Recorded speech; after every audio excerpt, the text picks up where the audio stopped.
Vamos a estudiar las características básicas del texto narrativo. En primer lugar, debemos entender que el texto narrativo se inserta dentro de lo que llamamos tipologías textuales.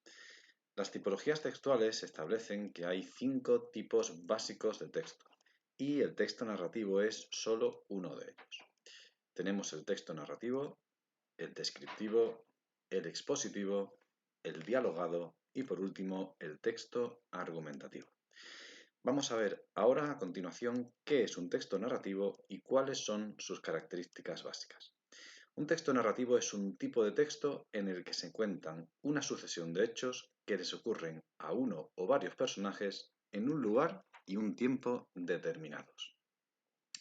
Es decir, para que haya un texto narrativo se tienen que cumplir una serie de requisitos mínimos. En primer lugar, tiene que haber un narrador. Lo primero que debemos decir del narrador es que no se debe confundir con la figura del autor. Son cosas distintas y no deben confundirse en ninguna ocasión. Autor es la persona real, física, efectivamente existente, que publica un libro, mientras que el narrador es la voz que nos cuenta la historia. Y ambas cosas no tienen por qué coincidir. Por ejemplo, un escritor hombre puede escribir una novela con una narradora femenina, con una voz femenina y viceversa. Por tanto, no debemos confundir estos dos conceptos en ninguna ocasión. También debemos aprender a diferenciar el narrador interno, que es el que se encuentra dentro de la historia, el que narra la historia como partícipe de ella, como un personaje más o como un observador interno de lo que sucede. No debemos confundirlo del narrador externo, que es un narrador que se mantiene al margen de la historia. No participa en ella, sino que la observa desde una especie de pedestal externo eh, de lo que sucede en la narración. También, para que haya una narración, tiene que haber acción. Esto, por ejemplo, que parece una característica obvia, diferencia al género narrativo, a los textos narrativos, de, por ejemplo, la poesía. Para que haya narración, tiene que haber una sucesión de acciones. Eh, a diferencia, como decíamos, de la poesía, donde no existe la sucesión de acciones, sino que lo que hay en la poesía son reflexiones, pensamientos, pero nunca una sucesión de acciones. También para que haya un texto narrativo tiene que haber obligatoriamente personajes, al menos como mínimo uno de ellos, normalmente muchos más. También tenemos que aprender a diferenciar entre personajes principales y secundarios.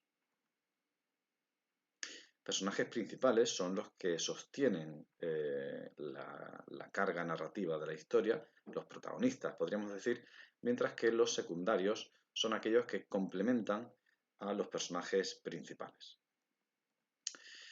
También para que haya una narración tiene que haber tiempo, es decir, tiene que haber una sucesión temporal. Esta característica está íntimamente relacionada con la de la acción, ya que acción y tiempo son las dos caras de una misma moneda.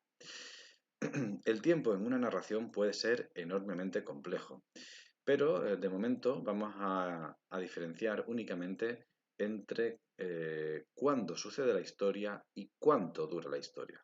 No debemos confundir el momento en que tiene lugar los acontecimientos de la narración con la duración de esa narración. Una narración, por ejemplo, puede ocupar una novela entera, 500 páginas, por ejemplo, y narrar únicamente las 24 horas en la vida de un personaje. Es decir, una cosa es qué sucede en la historia y otra cosa es cómo lo contamos. Por último, tenemos la característica del espacio.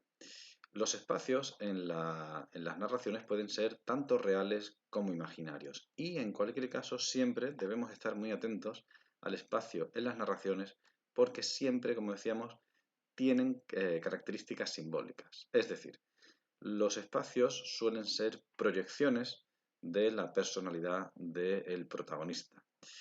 Y también transmiten, por tanto, información, sobre todo en su carácter simbólico, como decíamos, de la personalidad o del destino o de la psicología del personaje protagonista. Por ejemplo, un personaje que se encuentre agobiado o asfixiado normalmente va a aparecer en lugares asfixiantes y agobiantes, claustrofóbicos, por ejemplo, ¿no? Mientras que personajes que se identifican más con la idea de la libertad, eh, seguramente van a aparecer en espacios que representen esa idea de libertad. Hay que recordar, por ejemplo, que la novela entera de Don Quijote tiene lugar a campo abierto, lo cual evidentemente no es casual. Veamos ahora un caso concreto de un fragmento de un texto narrativo para ver cómo se manifiestan estas características. Leemos el siguiente fragmento, extraído de la novela Metamorfosis de Franz Kafka. Cuando Gregorio Samsa se despertó una mañana después de un sueño intranquilo, se encontró sobre su cama convertido en un monstruoso insecto. Como podemos ver, tenemos los elementos de la narración que previamente hemos explicado. Tenemos un personaje protagonista, tenemos un tiempo, en este caso la mañana, tenemos un espacio, que además, como decíamos antes previamente, es simbólico, es un personaje que se mueve en su ámbito doméstico y en concreto en su cama. Tenemos un narrador, en este caso externo, que observa la acción desde fuera y que está presente en cada una de las secuencias de la narración. Y tenemos, por último, la acción, lo que le ocurre a ese personaje. En este caso, lo que le ocurre es que al despertarse por la mañana se ha convertido en un insecto. Veamos un segundo ejemplo de texto narrativo, en este caso un fragmento de la novela El túnel de Ernesto Sábato. La caída del sol iba encendiendo una fundición gigantesca entre las nubes del poniente. Sentí que ese momento mágico no se volvería a repetir nunca. Nunca más, pensé, mientras empecé a experimentar el vértigo del acantilado y a pensar qué fácil sería arrastrarla al abismo conmigo. De nuevo, volvemos a tener todos los elementos de la narración. Tenemos un personaje, que en este caso es además el que cuenta la historia, por tanto es muy difícil diferenciarlo del narrador, que en este caso es interno, porque está dentro de la propia historia. Y no solamente está dentro de la propia historia, sino que es además el que cuenta su propia historia. Tenemos también un tiempo, en este caso el atardecer.